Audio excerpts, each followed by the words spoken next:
The Bible calls Satan the accuser of the brethren, in Book of Revelation 12 verse 10. This title describes his constant opposition to God's people. To accuse means to bring charges, to point out faults or sins. Satan's work is subtle, relentless, and deeply personal. Unlike conviction from the Holy Spirit, which leads to repentance and restoration, Satan's accusations aim to discourage, shame, and condemn. He does not attack the body as much as he attacks the mind and conscience, whispering reminders of failure and imperfection.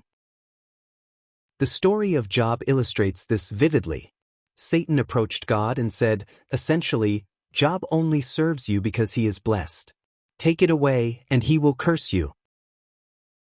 Here, the accuser works by questioning loyalty and pointing to weakness, hoping to sever Job's faith. Similarly, in Book of Zechariah 3, Satan stands to accuse Joshua the high priest, trying to undermine God's chosen servant. But God rebukes the accuser, and Joshua is clothed in clean garments, symbolizing forgiveness and restoration. This shows a crucial truth. Satan may accuse, but he cannot ultimately condemn those whom God has justified.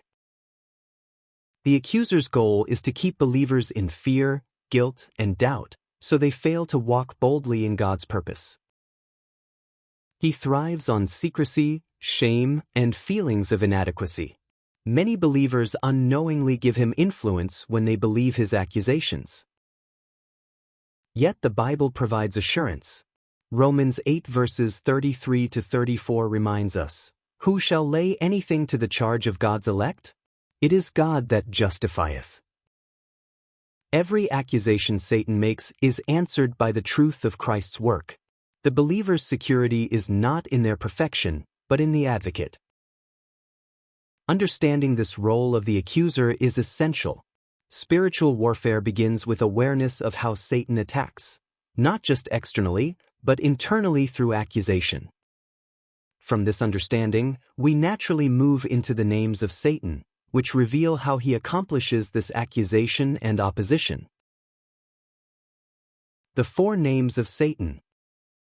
Revelation 12 verse 9 gives four names for Satan, each highlighting a dimension of his work: the dragon, the old serpent, the devil, and Satan.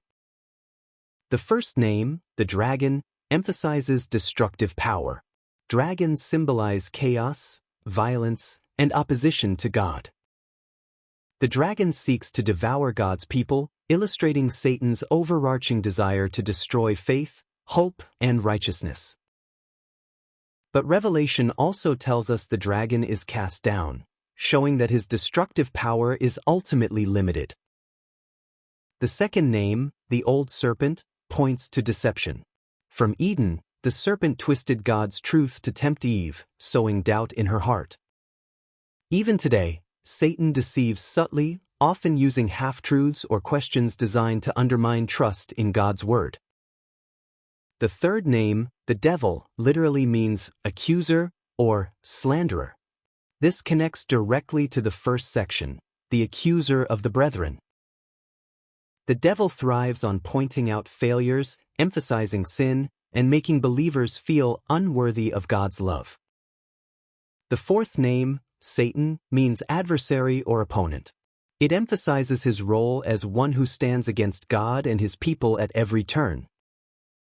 These four names together provide a full picture. Satan destroys, deceives, accuses, and opposes.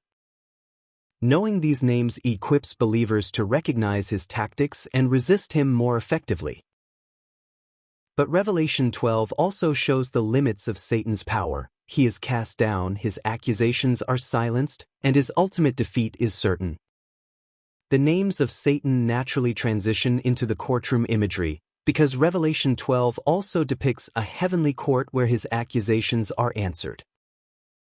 The courtroom scene reveals how the judge, the advocate, the witnesses, and the evidence of the Lamb all work to nullify the accuser's power.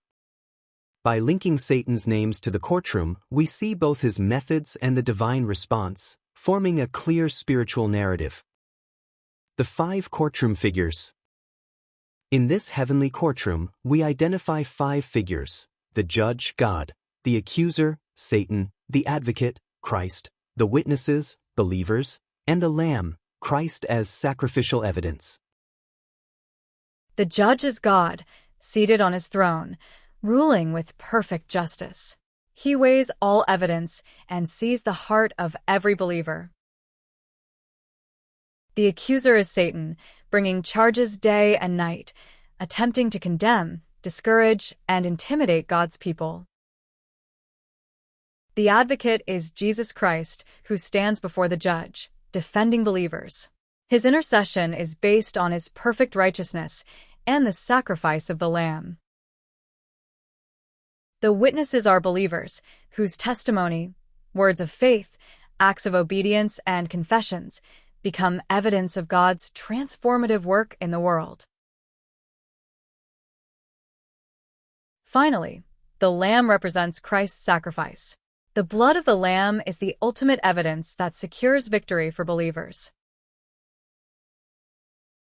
Satan may accuse, but the advocate responds, and the Lamb's blood settles the case. The courtroom demonstrates that spiritual warfare is not fought on human terms alone. It is heavenly and legal in nature. Believers are not passive observers. Their testimony, faith, and obedience actively contribute to the courtroom record. Satan's accusations lose their power because God has already provided both the advocate and the evidence through Christ. Understanding the courtroom and Satan's names also encourages vigilance. Believers must discern accusation from conviction and respond with faith. Spiritual awareness helps us recognize the dragon's destruction, the serpent's deception, the devil's slander, and Satan's opposition, and counter them effectively. Each courtroom figure plays a role in securing the believer's victory. The judge rules righteously, the advocate defends perfectly, the witnesses testify faithfully, and the Lamb provides final resolution. Revelation 12 ultimately portrays the certainty of victory. The accuser is cast down, his accusations nullified, and the faithful are secure. Believers are called to live boldly, understanding both the enemy's tactics and the heavenly resources at their disposal. Awareness of the accuser, knowledge of his names, and participation in the heavenly courtroom. Before we close today, I want to thank you for walking through this teaching with me. If these messages help you see the scriptures more clearly, or if they strengthen your walk with the Lord, I'd like to invite you to stay connected with this channel. When you subscribe, it lets you know when the next teaching is ready. And when you tap the notification bell, it simply makes sure you don't miss the next chapter as we continue unfolding God's Word together. Your support helps this message reach others who are searching for truth in these last days. So if the Lord leads you, subscribe, tap the bell, and share this with someone who needs it. Until next time, may the grace of our Lord Jesus Christ be with your spirit.